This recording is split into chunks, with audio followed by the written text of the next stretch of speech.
The crazy position that you see right now on the screen will arise from the Botvinnik system.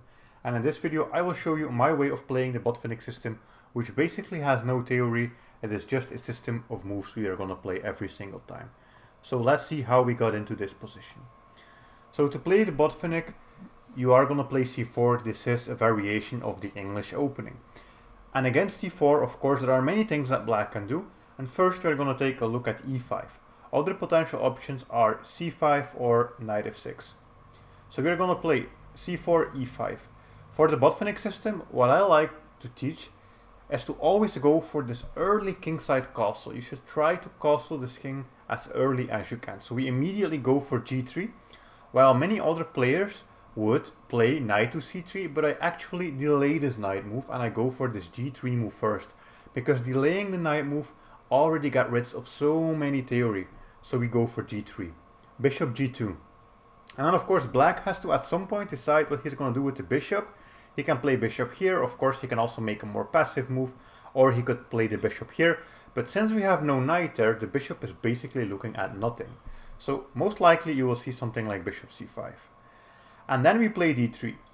First of all, if you were to play knight f3 in this position, it's always a little bit annoying that this pawn can come forward. So what I like to do is to play this move d3, just to stop this pawn from coming forward. Then black castles. And now you might think, well, are you now going to play your knight here to f3? Well, actually I'm not. I'm going to play the move e4, getting this typical Botvinnik system setup, this V shape of pawns. Because I would love to put my knight here. You can always, in the Botvinnik, put your knight on f3 if you want to, but I love these variations where you play this early f4 move and an early attack on the king side. And to do that, it's better if your knight is here on e2. So we play this move e4. Then, for example, here for black, we are going to play d6, and now we play knight to e2, and black will probably just continue development here. You might also say, well, isn't there like a weak square here black can attack? Sure, I'm just going to castle, and if black sacrifices here, you might think that this looks a little bit bad, but this is winning for white, because we just got a knight and a bishop, which is 6 points of material, for a rook and a pawn, which is only 5.5. So we are already up about half a point. Practically we're actually up a full point here, because the king can always go back, we will just develop, and we simply have more pieces than our opponent. So this is not a good sacrifice. Sometimes your opponents will try to go for the sacrifice earlier on. So for example, here after we play d3, instead of castling, they can also choose to play this knight here, but that's also not really a problem. In those cases you just play e3, e3 just blocks, and then you also get this attack on the knight, and this is also pretty bad for black. The best move is even to go back, so that's also not something to worry about. But let's go with our main line. So castles e4, and then we play knight here. So black is going to play something more normal, like knight c6, instead of going for this crazy sacrifice that doesn't even work. Then we're going to castle, and then white will do black will do something with the light squared bishop. And this is really important, because if they make the wrong move with the light squared bishop, this can also help you. Oftentimes I get bishop e6 when I play this. Sometimes you get something like bishop here to g4. I always love to just chase it away. Of course, they can always go backwards. Playing this move is not good here because of this sacrifice, and black has some chances. So if they just go back one square, that's not really a problem. You just develop and we are safe. And if they trade, so if we get this and they trade, you just take with the queen. This is not really a problem, and soon we will also have this f4 push. Most likely though, your opponent is probably going to play bishop here. That's the move I have seen the most, and I think it's also the most played move. Then we still want to push this f4, but that's not possible right now because our king would be in check. So we will have to move the king. What I like to do is to play the move h3, and h3 is just the general idea in these types of positions, because often black would try to trade the bishops. So for example, here let's say I just develop my knight, often black will go for this, and this is a little bit annoying because I'm just going to make a move here for white. You can always get situations where this happens and you have to trade your bishop, and you don't really want that. So what I like to do is to play this early h3, stopping both the knight and the bishop from coming in, but only do h3 after you have castled, because now black has a double attack here, but you can just play the king and you are perfectly fine. And this also helps us, since we always want to push. So if you want to play this opening, you have to know, just put your pawns like this, but make sure you also castle really quickly with your bishop fianchettoed, and then we try to put our knight here. And now I'm just going to make a move for black. Now is the time. We have played every single move. Now we will move our knight to c3. Also, to stop this counterplay, because black's main counterplay in these kinds of positions is to go for this early b5. And by putting our knight here, we're also stopping it. Plus, we also have the potential to jump in here with our knight if we want. So the rook comes over, and then we have our move f4. And this position is already pretty good for white. Of course, it is possible for black to capture here, but if black does, we take with our g pawn. And this might look completely insane, but of course we want this, because now we can push this f pawn, and we can actually trap this light squared bishop, and also get all of these diagonals open for a kingside attack. So taking that is really terrible for black. The best move for black is probably something like moving the queen here, or maybe the queen back. And then we play f5. This bishop has to go. And you can already see how we have this amazing strong center, and all of these diagonals and lines are opening up towards the enemy king. So the next thing we just do is g4. We keep advancing, we keep up this attack. Of course, if black tries to do something here, that's just way too slow, because we will get this g5 in, this knight has to go back, and in many positions even f6 is an amazing push. Or you could also go for this first, then the queen has to go back, and then f6. This is just lots of tactics in these positions. I don't even have the time to show you all of them.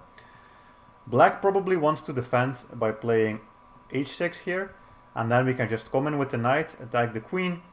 Of course, a trade is not really that good for black, because we get this, the knight has to go somewhere, and black is just wasting so much time, because we're always going to push this f6. Even in positions like this, where we lose the pawn, we can play this, because there's always bishop takes h6, and soon we will maneuver the queen over there.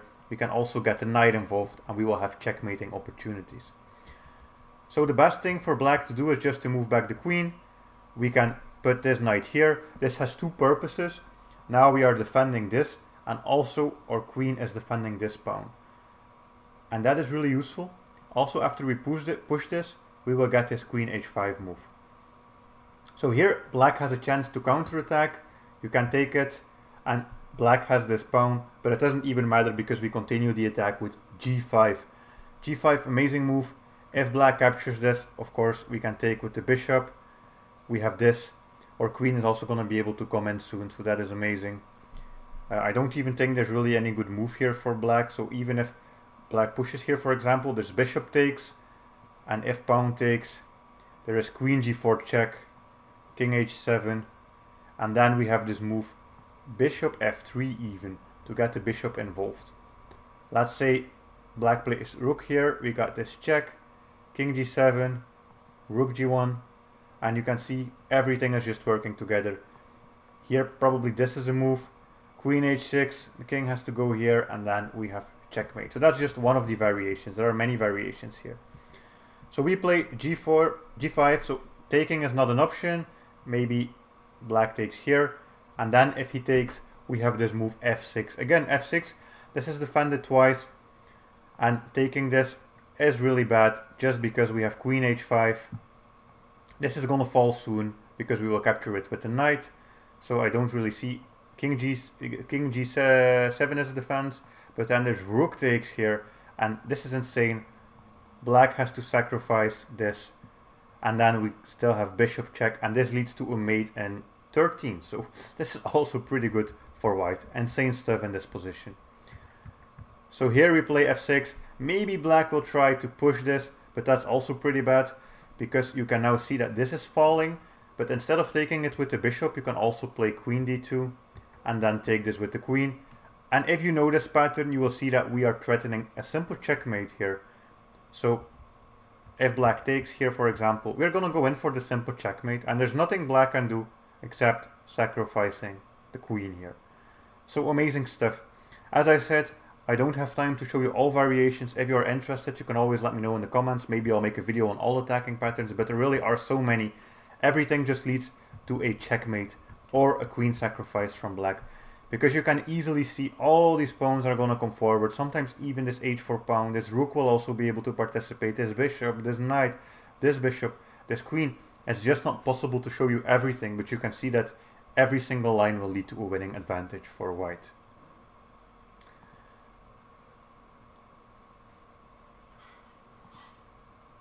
Then here, I wanted to show you what against c5. So that's also a common theme, your opponent playing c5. Well, you still play the same approach. I like to always have the same approach here. You can play knight c3 earlier, because it doesn't really matter since this bishop is never going to do anything. This bishop is also never going to pin your knight, so it doesn't really matter. You can play this e4 move. The variation doesn't even matter, but I like to play e4 first because I want to put my knight here. And this variation I have delayed d3 just simply because it wasn't necessary to play it earlier. And then here you see we got this early f4 move because the bishop is not pinning it, so we are fine. We can play this if we want to. Black will try to counterplay, and then we even have moves like h3, because h3 will support this push, because of course right now this is not possible, but if we play h3 this will be possible. And we can even play g4 in many lines. For example, here g4 is possible. You can also play a4 if you want, but you can play g4. I like to play a4 here first because black needs to do so much to set up an attack. They need to put the pawns here, the rook. It's so slow, and if you just play a4 and keep your knight here, you have a firm grip on this square, and black is not going anywhere. You can push this, but you don't have to rush. Black can try and counter in the center, but we have f5. Of course, if black captures this, always, we capture with the pawns, just because we are going to push, we keep pushing the pawns to the enemy king. So f5 can be played here. Taking is bad.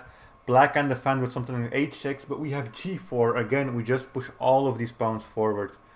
Here, black can try to close everything if he is smart with a move like g5, but white is still winning here. You have simple moves like knight here to the center. You can remaneuver your knight. You can always trade this bishop. And this will be a little bit more of a positional play, but this is if black plays everything perfectly and still white is the one with chances. Because here I'm gonna say, I just want to try and make a move for black, just to move. Even if black wastes a single move, we're gonna have a winning position. For example, here this is already winning. Even after h6, there is a move like knight g3. The knight can come in now. The knight can also support this. It's hard to even find any move for black. Probably always g5 is the best potential at a defense. But you can already see how cramped the enemy position is. We can put our knight in. If black captures this, we can capture. We can actually capture two ways, and maybe here even taking with the e-pawn is the best option. So this knight has to go back. If the knight goes here, we have this pawn fork. If the knight goes back to the e8 square, we also have this. The enemy bishop has to go back, and then you can sacrifice your bishop here on g5. It's insane stuff. We just play queen c1, and we are gonna come in with the checkmate, and it's just unsavable. It's unsavable for black. I don't know what are we gonna do. Like move the rook, queen goes in, check, and here you can give check with the queen on h6. The only move is king here. And then you have things like bishop e4. We're going to use this bishop, just a simple checkmate. And the only way to prevent this from black is literally playing this. And we take, and then the queen takes. But then we can take with the rook, and we have another checkmate lined up here. So the best move here is something like knight e6. I mean, are you serious? Like, what are these positions? And here there's even f7 checkmate. So you can already see this is insane stuff. And then I also have to show you this. And this is probably the only reason that I don't play the Botvinnik system all the time. And that is this variation. c4, knight f6, e6. And if I see this, I already know it's not going to be a lot of fun.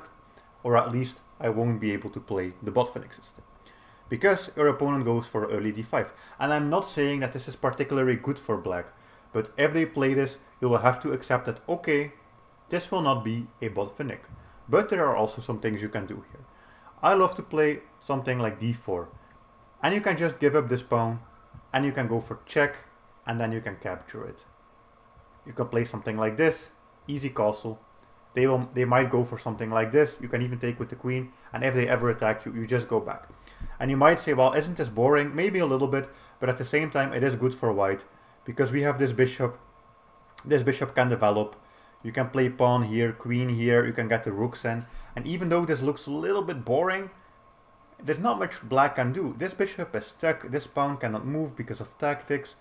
I'm just gonna check. A possible move for black here is queen. You can always pin if you want to. If they go for this h6 move, you can always choose to take this. In many variations, you just move your rooks over here to c1. And still, you can see that black is kind of stuck here and doesn't really have a good setup. If they try and do something, here for example, we have this move. And we can even take here. They take here, and now we have something like queen c2. And you can just see white is going to be the one here in these positions who has all of these open lines, all of the potentials for an attack. Black doesn't have a lot. But if black plays it really well, the game will probably end in a draw here in positions like this. I like to play this with white, even though it's not as dynamic as the Botvinnik, but this might just lead to a draw with good play from black.